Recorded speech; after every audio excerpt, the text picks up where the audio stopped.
In the good old summertime, in the good old summertime,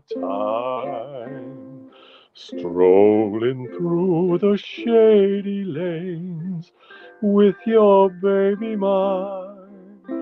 You hold her hand and she holds yours, and that's a very good sign that she's your Tootsie Wootsie in the good old summertime. In the good old summertime, in the good old summertime, strolling through the shady lanes with your baby mine. You hold her hand and she holds yours, and that's a very good sign that she's your Tootsie Wootsie in the good old summertime. Oh, hello. Hello, good evening. I am Ethan. This is the No Show for Saturday night, the 22nd of June, 2024. I'm not sure about any of those details, but I think I nailed it. This is the No Show. Thank you for joining, or thank you for watching after the fact, or thank you to my very special audience members who have powers of prognostication and are watching before the fact. I've gotten some emails and very nice messages from a few of you who are able to tune in to my episodes before they happen. It's a very impressive and rare skill, and I thank you for being part of the audience, you time travelers. Um, Astral Shoals, nice butterfly thumbnail. Yes, I was over at my sister's place. She was showing me a photo on her phone of this very cool butterfly in one of her shrubs. And we got out of the car and she said, "Oh, there it is. It's still there." So then I took a photo of it. So that butterfly, it's on a lot of phones in the Hirschenfeld family. Oh, 2 Corinthians. Yes, let's all stand and open our books to 2 Corinthians. Thank you, thank you, thank you very much. Thank you, the Lawrence Welk Show. Thank you. Hell 9 and happy Saturday. I think that's hello, but I like Hell 9, where it's a typo because the 9 is near the O. Hell 9. I like Hell 9 better than hello. In the good old summertime. Oh, hello, Doctor. Nice to see you. This is a song from 1902 by George Evans. Words by Wren Shields. You don't meet a lot of Wrens. You don't meet a lot of people named Wren anymore. In fact, I've never met a single one. I'm going to sing this again just because it's so short and it's so sweet and lovely and it's the summer. So here we go. By the way, notice that again we have a song here by a man. Just like last night, one of these public domain songs. Last night I was postulating that the women portrayed in a lot of these public domain songs are sex workers because the lyrics bear that out. But that doesn't seem to be the case here. But there's still a lot of, I wouldn't say necessarily objectification. There's a kind of infantilization of the woman who is the object of the affection of the lyricist. Um, First of all, he calls her. He says, "You're." If she holds your hand, if you hold her hand and she holds your hand back, then she's your Tootsie Wootsie. Now, Tootsie Wootsie, I, I feel like it's a little bit demeaning. She's your Tootsie Wootsie in the good old summertime. So it's just a seasonal thing. it doesn't seem to impute a lot of fidelity and longevity to the relationship. Let's listen. In the good old summertime, in the good old summertime, strolling through the shady lanes with your baby mine. You hold, again, baby. It's infantilizing, like the Babyface song last night. You hold her hand and she holds yours, and that's a very good sign that she's your Tootsie Wootsie in the good old summertime.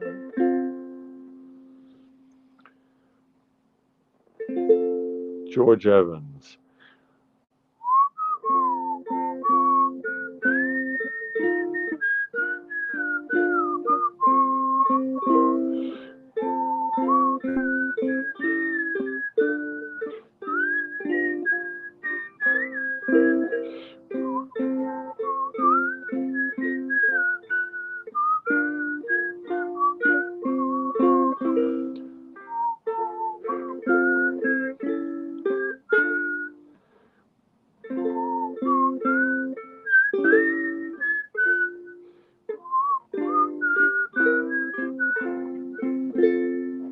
Anyway, it's a sweet song of summer love. It seems like summer puppy love, since again this Tootsie Wootsie and this baby business. Summer lovin', that's a good summer love song. But that ends kind of on a down note because I think they break up. That's from that show Grease.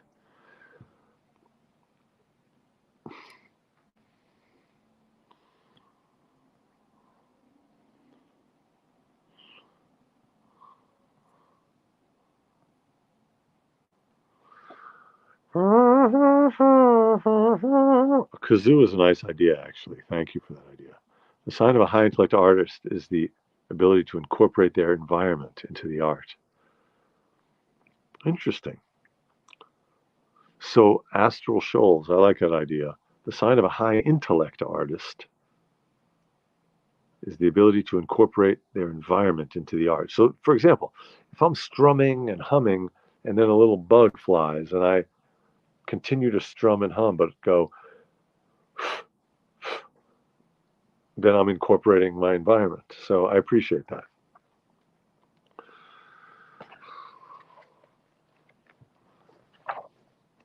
Oh boy, do I have a tale. Do I have a tale, a retail tale? I have a retail tale to retell to you today. This is a retail tale that you've probably never heard tell of before.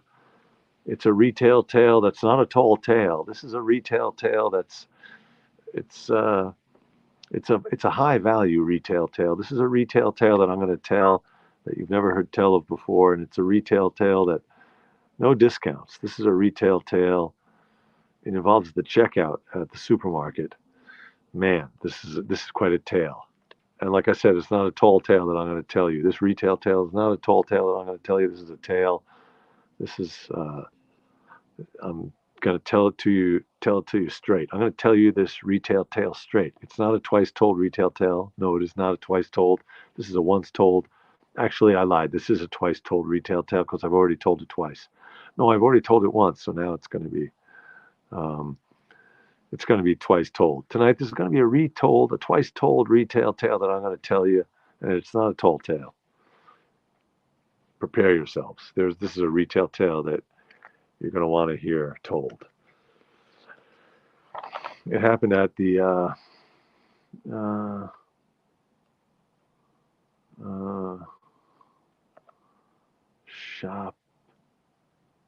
shop city, shop town, shop city. I was thinking the supermarket that I go to here in Provincetown is called Stop and Shop, and the supermarket that I go to in Brooklyn is called Food Town. So I accidentally I created a portmanteau And I called it today, accidentally, I called it um, Food Town, Stop and Shop, Shop City. Yeah, I called it Shop City. So it's like Food Town and Stop and Shop. I called it Shop City. I feel like Shop City. That's not a good name for a store because people would accidentally do the spoonerism and call it Sop Shitty. Shop City. I'm going to Shop City. I got to pick a few things up at Shop City. Oh, Foodie Mart. Foodie Mart sounds like what it's called in The Simpsons or one of those shows. Oh, that's Quickie Mart. Anyway, I was at Food City, Shop City. Sop. I was there, and I was behind this guy who um, I was just picking up a few items as one does, and I was behind this guy who weirdly was pushing a 10-speed bike at checkout, and he was sort of limping along, almost using the bike as a walker, and he was holding just one item that I could see in his hand, and then I noticed that he had sort of a skinned knee, like a sort of bloody, just slightly like scraped up, maybe a little contusion on his knee. So he was limping because clearly he had fallen off his bike. As I was taking that in, the cashier says to him, "Do you have a receipt for that?" Because apparently he had just purchased one item from her, but he already had an item from having purchased it a few minutes earlier from another aisle. So she says, "Do you have a receipt for that?" And he barks at her very aggressively. He says, "I have a receipt for it." Really mean, ornery, aggressive, splenetic, bilious. Anyway, I recognized it because I've been in that position myself. I've being short with someone. It's not a nice way to be, and humans being humans, occasionally that kind of thing happens. But I, I was struggling with wanting to intervene on behalf of the cashier, but also wanting to stay out of it because it's been a struggle of mine or a project of mine to stay out of it, to not be a Budinsky, to to not get into it with people, to not tell people what to do, to mind my own business. As the amazing Buddhist teacher that I really like, Sokuzan, out in Battle Creek, as he says, the highest form of mindfulness is minding your own business. There's some real wisdom in there.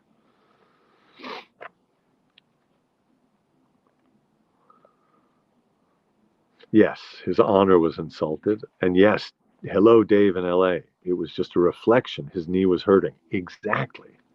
You're exactly right. And in fact, so here's what happened next. So I was weighing my options, keeping my mouth shut, but then I thought, no, she deserves a little bit of, she deserves someone to defend her a little bit. So I strategized in a way. I'm proud of myself. I have to say, I strategized and I said to the guy, "Hey, are you okay? Do you need any help?" Walking was the implication because he was sort of limping. I said, "Are you okay? Do you need help? With the bike or whatever?" And he said, "No, no, no, no, I'm okay. I'm okay." And I did that strategically in order to gain his trust and maybe to disarm him. And then I followed that up with, I said, "So do you feel like apologizing to the cashier now for how you spoke to her?" Which, objectively, that's a very aggressive thing to say to a stranger who has just been aggressive to this other person. Even though I was right, I knew that I was risking uh, some sort of a confrontation. But for me, that's not that big a risk because it's kind of my comfort zone. And I'm not proud of that. I'm amused by it, but I'm not proud of it.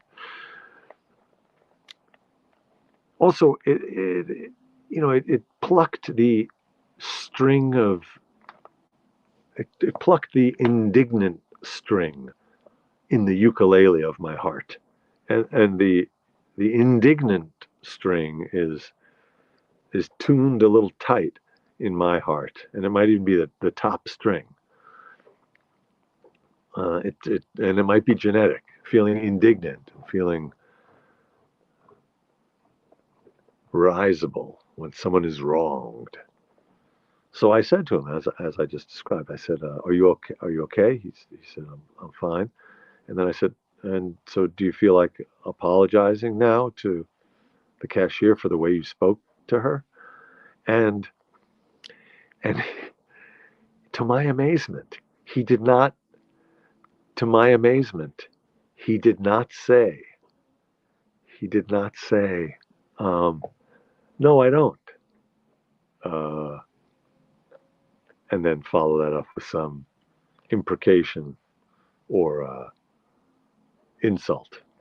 No, he said to me, "Yeah." And he turned to the cashier and he said, "I'm sorry for how I spoke to you." And then he went on his way. So it was, I felt like the Yasha Heifetz of assholes.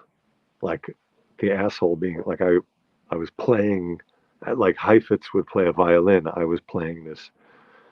I mean, he wasn't an asshole. He was just, like you said, Dave, he was really, he was in pain. He was humiliated, and he was taking it out on this woman by humiliating her. And it just, yes, Dave, protect the weak. Yeah. Um, yeah. So the disarmament worked. Neurogeezer says pain used to make me cross. I have the same thing. When I would get hurt, it would just make me angry. So make you kind of angry with yourself for letting it happen, angry at the person maybe who caused it. Um, um, I remember when I was a very little kid, I had to be three years old, judging by what house we were living in the Bronx. And we had a housekeeper who acted also kind of as nanny, um, named Rebecca.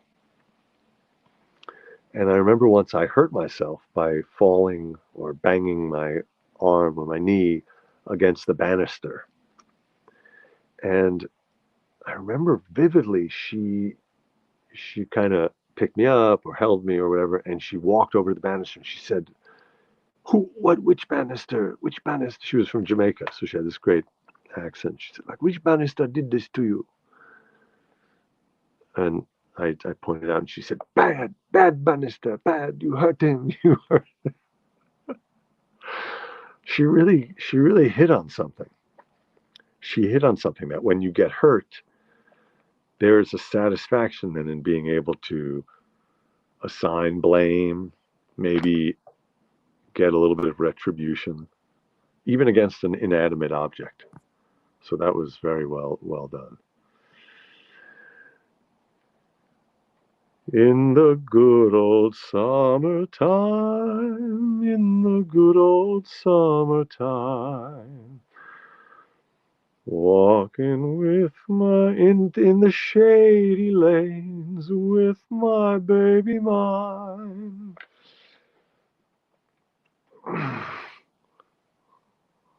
Well, that's funny, Astral Shoals. Yeah, it was a banister, not a barrister. Um, well, thank you, Wave Street Girl, who says I was brave. But again, it's not that brave if, in fact, you aren't risking anything because you're prone to confrontation. So, in fact, there's no real bravery. But I did have right on my side. I was doing right. So, oh well, let me tell the denouement, how the plot ended. So that guy then walks off. Then I'm checking out. Then I can see that the cashier, and I believe she's from Bulgaria. There are a lot of young people who are here in the summer on those special visas who get to work for the summer. Um, And I can see that she's really rattled by what happened. She has tears in her eyes. So she was really shaken and upset by this jerky guy yelling at her. And I said to her, I'm really sorry about what happened. And she said, all day. I get this all day from people. I thought, what kind of a world are we living in where person after person is berating the cashier? It's just, it's truly horrible. She's doing her job.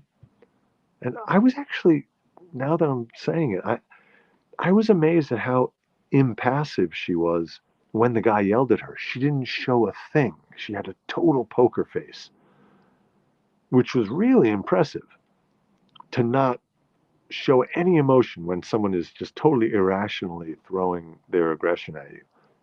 It was very impressive. But then when he walked away and I talked to her, she was tearing up. And, she said thanks for, because I had said something. And then I thought, this is just horrible. What's wrong with people to do that all day? And then I went and I just grabbed like a Hershey bar to add at the end of my order.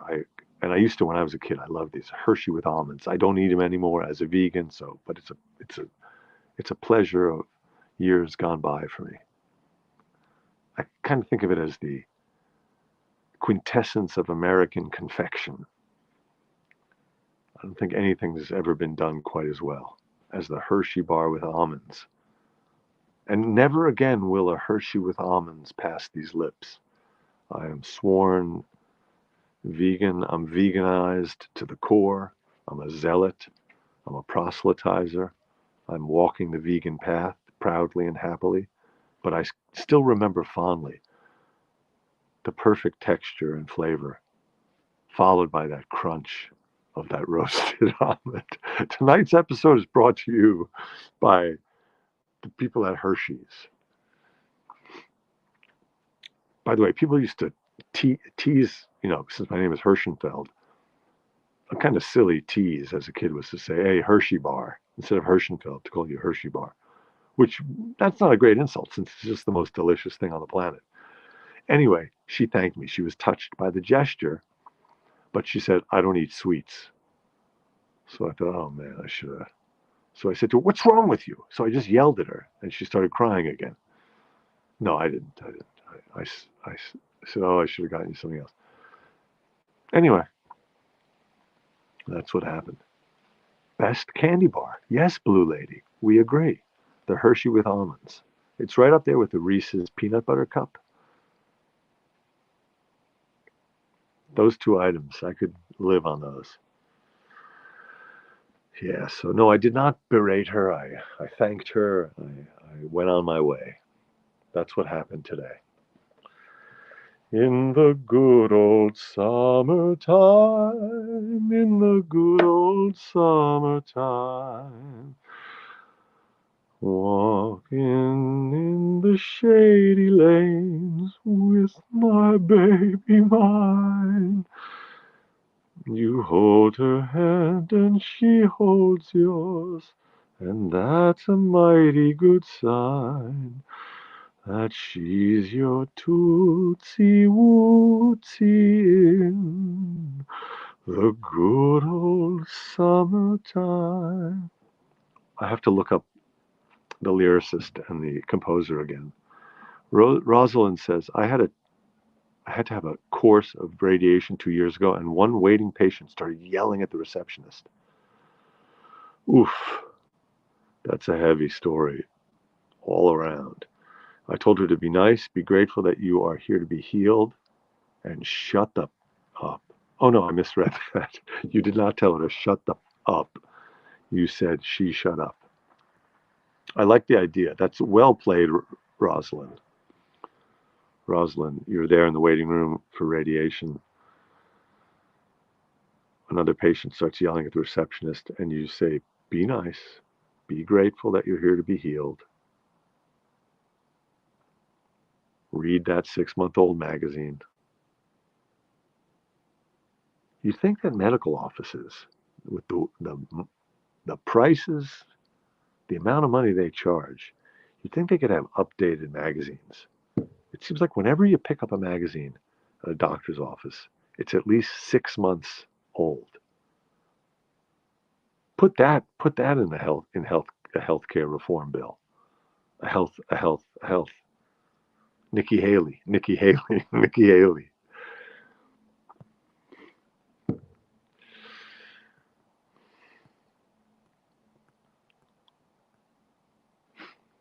Zatknis.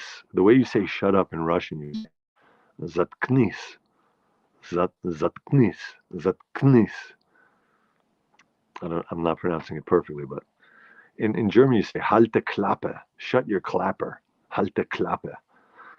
And in French they say ta gueule. Ta gueule, which means your throat, basically. Ta gueule. It's sort of like the throat of an animal. But there's no verb in there. It's funny, in French they say just your throat, basically. Or tais-toi, which would be zitto, stai zitto, be quiet.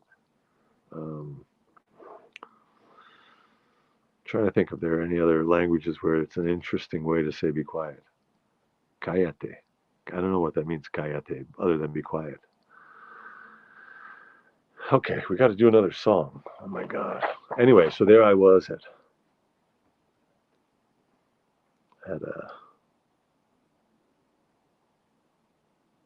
that city of food city.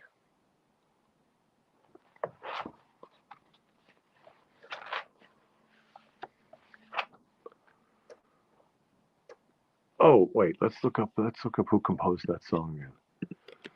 In the good, hear the giant knuckles in the good old summertime. Good old summertime. Oh, they made a movie out of it. In the good old summertime. It's an American Tin Pan Alley song. I know I've probably read you this exact thing. George Evans and Ren Shields. Oh, I saw that, Ren and Stimpy, yes. Oh yeah, I remember. We looked at this guy. The Welsh-born songwriter, comedian, entertainer, George Evans. He was known as Honey Boy Evans. Not vegan. Honey Boy Evans. Born in Wales. Oh, he's a great baseball fan. Yeah, I remember. We read this thing. He ended up, did he buy a baseball team or something like that?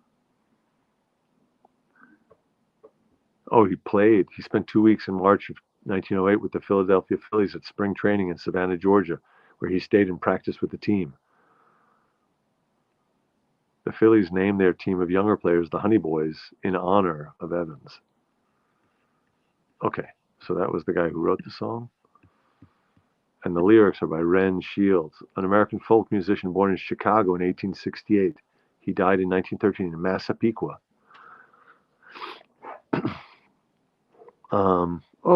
Laurel and Hardy sing in the good old summertime in a movie called Below Zero. Interestingly enough, Massapequa, I was in a production in the summer of '92 of a musical called City of Angels.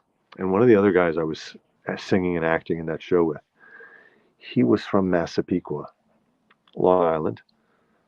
I think his brother was the drummer in 10,000 Maniacs. So his brother was a very successful percussionist. I don't remember the guy's name. But he told me that Massapequa, they called it matzah pizza, because it was made up mostly of Jews and Italians. So Massapequa, they called it matzah pizza, which I thought was very funny and memorable.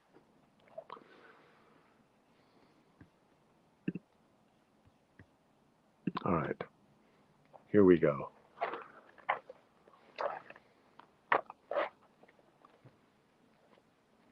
I don't know if...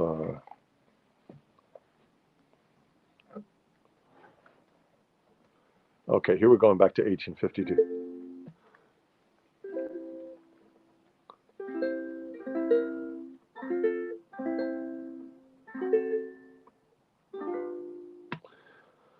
The sun shines bright in the old Kentucky home. 'Tis summer, it's summer again. 'Tis summer and the old folks are gay. The corn tops ripe and the meadows in the bloom, while the birds make music all the day. Weep no more, my lady, oh, weep no more today. We will sing one song for the old Kentucky home, for the old Kentucky home, far away. 1852, Stephen Foster, My Old Kentucky Home. That's another summer song. Look at that. We had a couple of summer songs for the first day of summer, or the second day of summer, or if you're down under, the first day of winter. La la la la la la la la. The verb is fermer. Oh, fermer la bouche. Yes, that would be if you wanted to say close your mouth.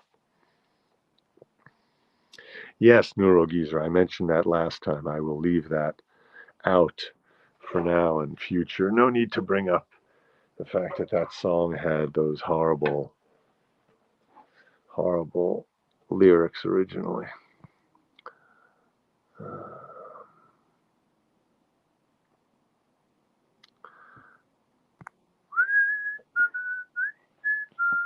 Oh, I appreciate that. Oh, no, I appreciate that. And neurogeezer, I appreciate your comments about the uke. Strum a little louder, yes. Now that I'm outside for the summer, I'm a little conscious about not bugging the neighbors, but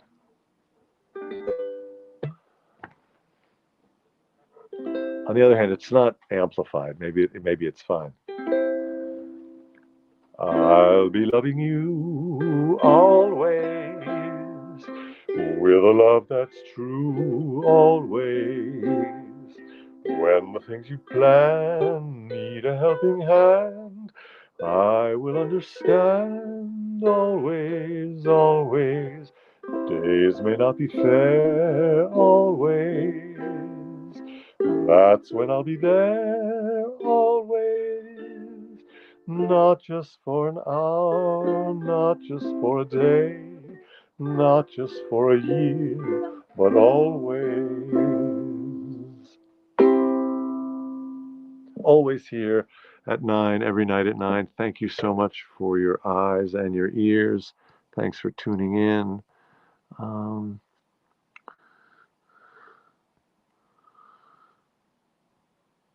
right. Lola, my doggy, likes your singing. Hey, I'm going to leave it at that. That's a great review. Thank you, Wave Street Girl. Thank you, everybody. Thank you, Roslyn, Richard, Neurogeezer, Dad, Blue Lady, Dave in LA, Richard. Thank you. Grazie, grazie, Astral Shoals. Thank you. Grazie a tutti. And I wish you sweet dreams. And I will see you tomorrow night. Oh, FJE in California. Nice to see you again. Thank you. I'm here every night at 9. Join me.